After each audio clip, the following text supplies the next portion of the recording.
Well, I'm going to be explaining the moment of force, which is also called torque.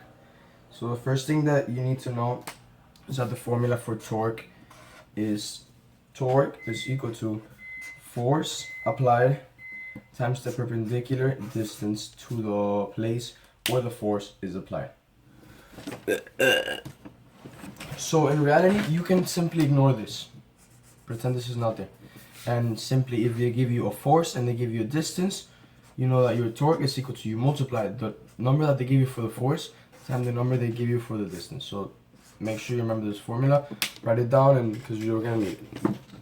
So okay, I'm gonna explain this with the same example that Mr. Torres explained, which is using equilibrium. So an equilibrium related to torque, you have that, alright, equilibrium is when all the addition of the forces equal to 0.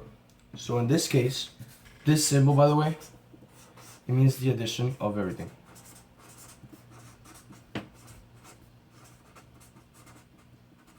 Okay? Also, never forget this. That's a symbol for addition of everything.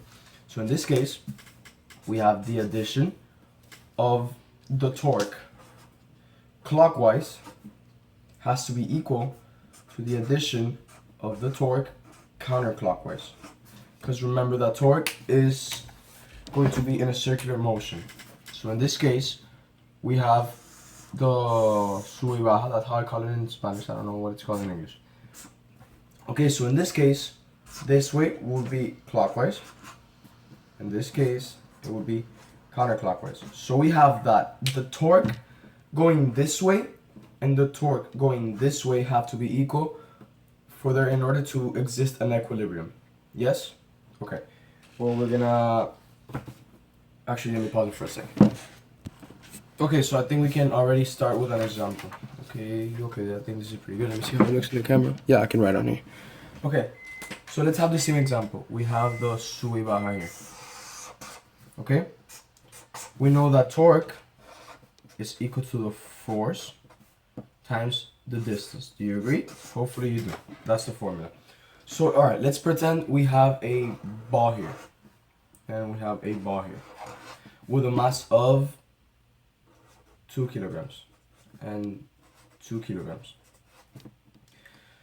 And they are both at a distance from the pivot. This is called the pivot.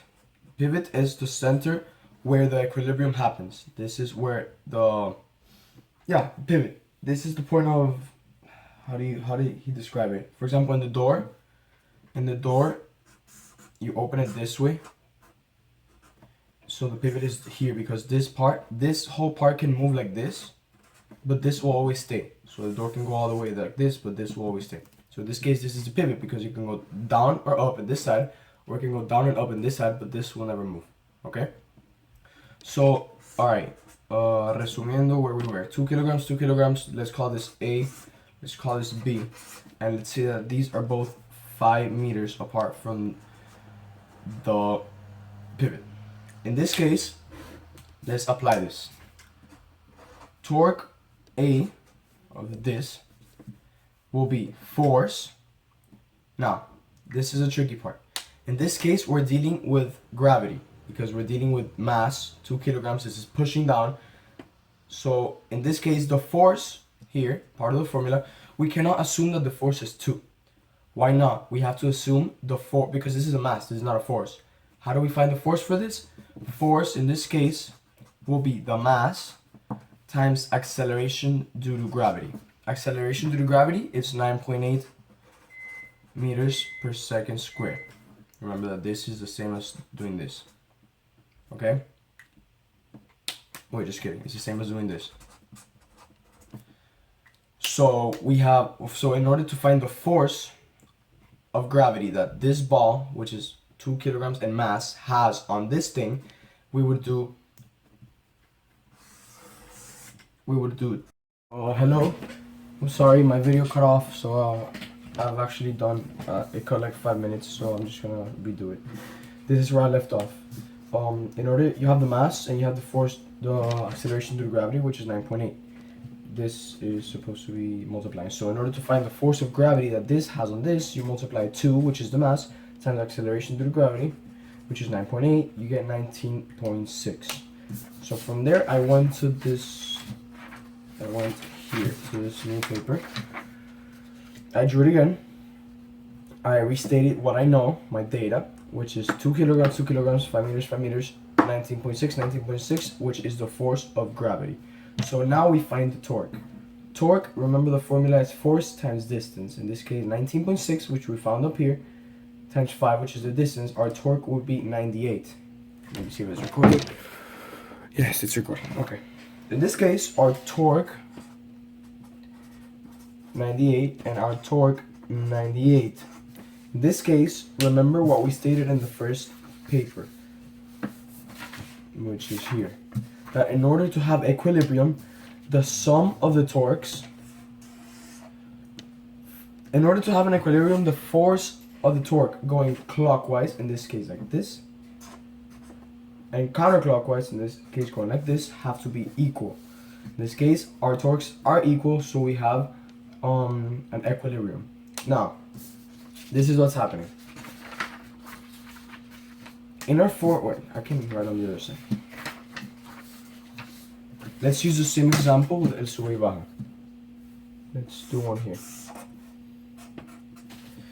Things change. In the torque formula, we have force and distance. So what Mr. Torres was explaining is what happens if one of these changes. What do we have to do in order to find an equilibrium? So that's why he gives the example of me and Mr. Torres. So let's say that we have me with a mass of 50 kilograms and I am 5 meters away from the pivot, and we have Mr. Torres with a mass of 70 kilograms. We don't know the distance. What we were doing in his class is we were finding a way to determine at what distance Mr. Torres has to be from the pivot in order to have an equilibrium.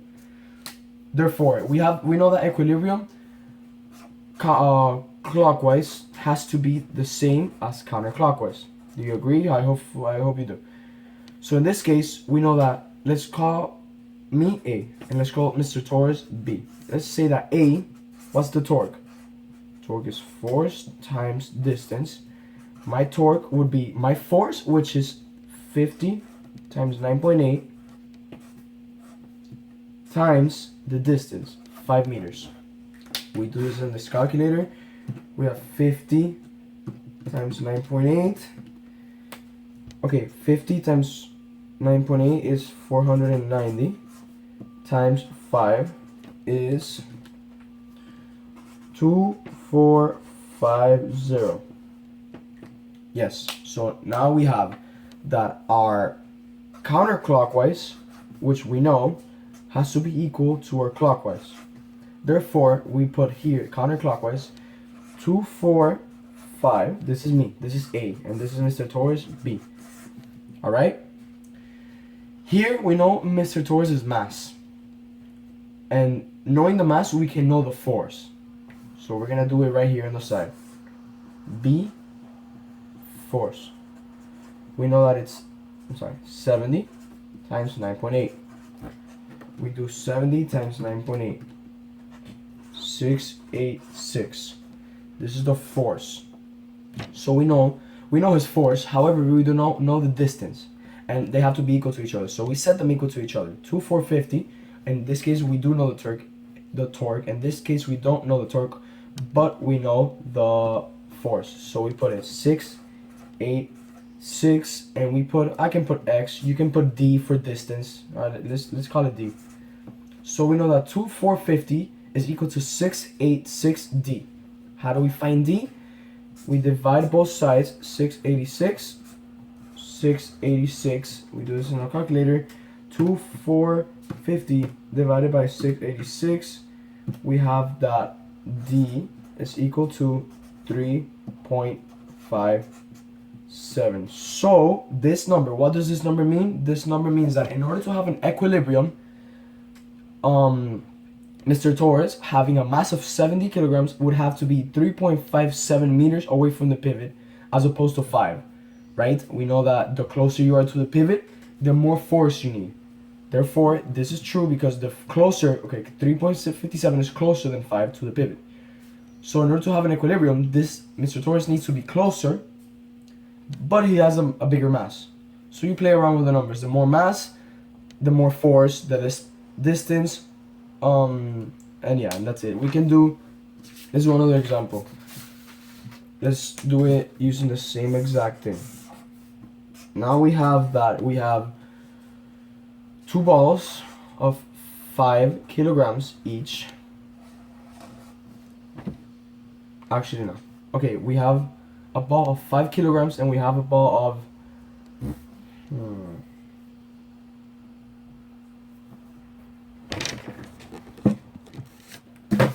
okay, yes, we have here an example of 5 kilograms, and this is I don't know, 3 meters, and this distance is, I don't know, 6 meters, but we don't know the weight. I'm sorry, the mass. So what do? We do the same exact thing, but instead of looking for mass, instead of looking for distance, we look for mass. How do we do this? Okay, we have the mass here. Let's call this A, let's call this B. Torque A. Okay, we need to find the mass for which this can be an equilibrium. So for torque A, we have 5 kilograms times 9.8, which is the force, times 3 meters, is equal to, in the parentheses, what's 5 times 9.8? It's 49 times 3. It's equal to 147. Torque B, ¿qué, Tito? Okay, where were we? We were here. So we found the torque A. So we know that torque B, in order to have an equilibrium, has to also equal 147. So torque B, what information do we have? We have that it's 6 meters. So we put that it has to be multiplied times 6 meters. We do not do the mass, but we know it has to be multiplied times 9.8 because that's the force. So we know x times 9.8. We have that 9.8. Okay, this turns into 9.8x times 6 is equal. Okay, this turns into 9.8 times 6, 58.8x, right? So we know that 147, which in this case is the this one, is clockwise, has to be equal to the counterclockwise, which in this case we know that it's 588.8. Knowing that x is the mass of the ball, we're looking for the mass of the ball that it needs to have in order to maintain an equilibrium with the torques. So how do we do this again? I'm sorry, this is 58.8x. How do we solve for x? Divide by 58.8. 58.8. We're in our calculator, 147. Divided by 58.8, we have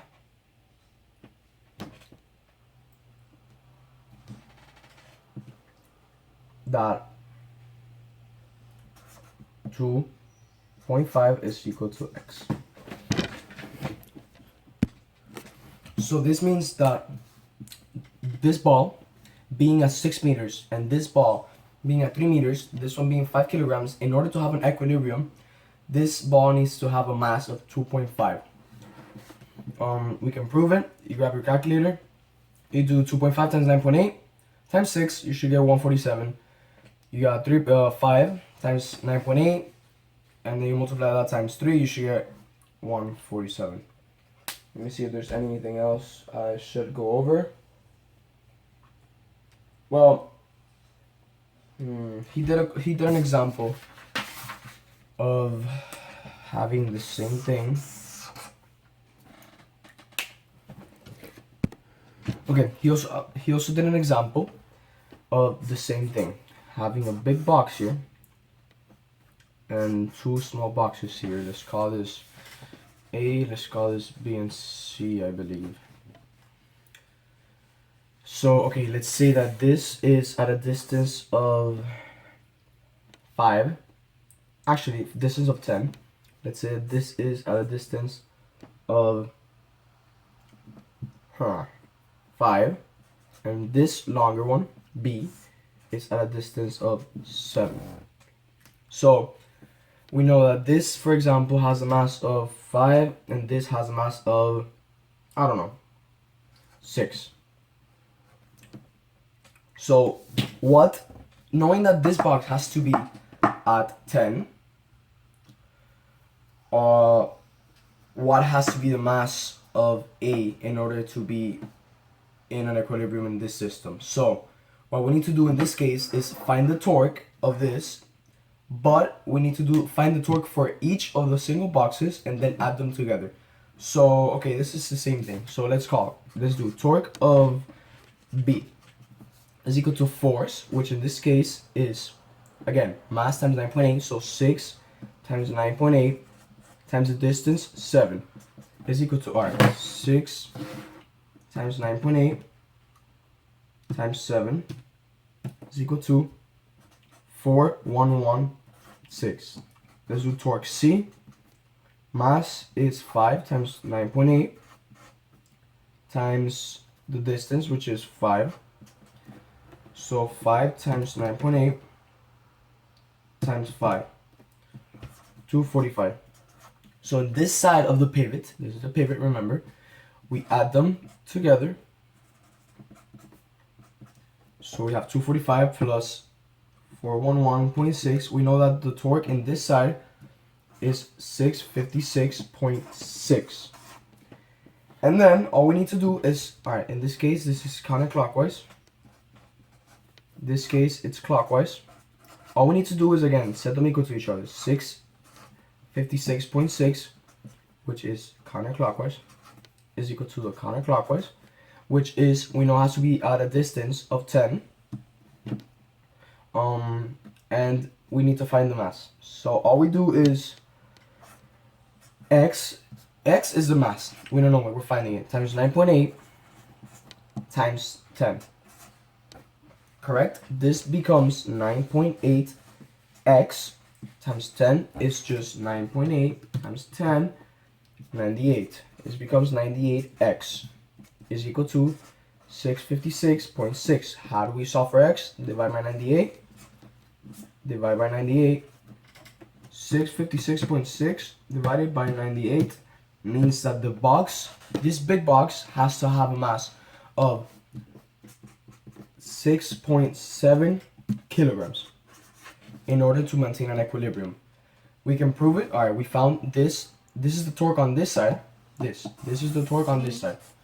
656.6. We can simply prove it by grabbing 6.7, which is the mass of this box, 6.7, multiplying times force of gravity, so 6.7 times 9.8, and simply multiplying times 10. And we will get the same answer, 656.6. This is just to prove it that there is an equilibrium. Alright, that's pretty much it. I hope I was helpful.